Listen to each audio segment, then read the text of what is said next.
There's been some apprehension about switching to Windows 8. A lot of people still don't quite understand how it works. Where is my start menu? It's actually a lot more intuitive than you might think. So in today's video, we're going to be taking you through the basics of how Windows 8 works and also give you an understanding of the user interface. And we're going to be doing this using the Lenovo IdeaPad Yoga 13-inch, which is a great Ultrabook that also flips over into a tablet at the same time. What's innovative about the Yoga is that the screen flips back behind the keyboard, essentially turning the Ultrabook into a touch-based tablet. There's notebook mode, tablet mode, and something they call a tent mode. The Yoga is a great device for experiencing Windows 8 in both the traditional mouse and keyboard format and also to take advantage of the touch functionality. Okay, so here we are in Windows 8, and just before I begin, I'm going to let you know that I am using the mouse and keyboard to run this video and not the touch screen. And the reason why I'm not using touch is because you can see here, I'm using the touch screen, you can see where my finger is hitting the screen, but it's hard to show off the hand movements that is required for touch, and it's a lot easier to kind of pay attention to what I'm doing with the mouse and follow along that way. So I think it's better for a screen capture video like this one. But everything that I am saying about the mouse and keyboard interface definitely applies to the touch experience as well. The first thing I want to show off is the start screen here. And I think that's the biggest point of apprehension when it comes to possibly upgrading to Windows 8, is that some people don't quite understand how the Metro interface works and what the relationship is between this screen and the traditional Windows desktop.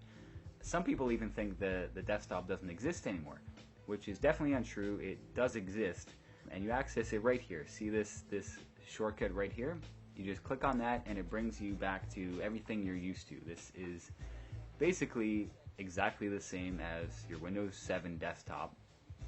The difference being that there's no more start menu here. What you do is you bring your mouse down to the bottom left hand corner of the screen, which brings up the start screen icon. You click on that and it brings you into the Metro interface. So the best way to think about the start screen is that the menu, the drop menu from previous versions of Windows, has been replaced by a more robust application. It's almost best to think of it as an application. And the way you navigate the start screen is really simple.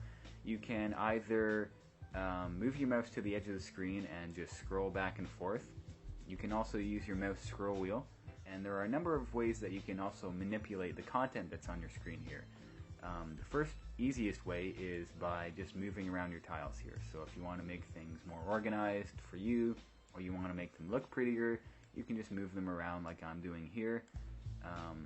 Also, you may see a lot of programs that you don't want on your screen. So if that's the case, what you do is you just right click on the application that you don't want or you want to manipulate some way, and you can go to either unpin it from the start screen, you can uninstall it altogether, you can make it smaller or larger, and so let's try unpinning it from the start menu. So it disappears here, and you may ask, where has it gone? Well, I'm glad you asked that question. So how you access the other programs on your computer that aren't listed here is you right click and this bottom menu opens up again, and you just go to the All Applications icon on the right hand side. Click on that, and this is all your applications. Everything that is on your computer is listed in this screen. And that's a nice touch. It's nice to have all your applications that are installed on your device just laid out in one full view like this, rather than other versions of Windows when you had to kind of organize things yourself and keep everything neat and tidy in file folder trees. It's all just listed right here in Windows 8. So that's how that works. A little bit more about apps and unpinning and pinning things to the start screen. So it's really easy. All you do is you right click on the app you want to manipulate. I'll right click on games and I will unpin it from the start menu. You just click on unpin because nobody likes games, and I will take its place with something interesting like Notepad. So I right click and click on pin to start, and as you can see in my start screen, Notepad has been added to my list of tiles here. So I will just place that in the most awkward way possible. Nice. Here we are back in the desktop, and the next thing I want to show you is how to multitask in Windows 8. I have a number of applications open right now, but you wouldn't know it because you can't see it in the taskbar here. So in Windows 8, the process of alt-tabbing programs, minimizing them, flipping through them from the taskbar, those days are over. How it works in Windows 8 is you bring your cursor to the top left-hand corner of the screen and you bring it down. And then you can see all the applications you have open at any given time. Again, that's top left and down. And you can easily cycle through all the programs you have open. So I'll go to travel, I'll cycle through to games, weather, and I'll bring it back to the desktop. It's really easy to cycle through all the applications that you have open.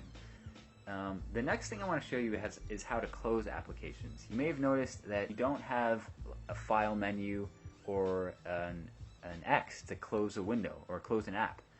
How you quit a program in Windows 8 is my favorite part of Windows 8. All you do to quit a program is bring your cursor to the top of the screen, grab the top of the screen, bring it down, and let go.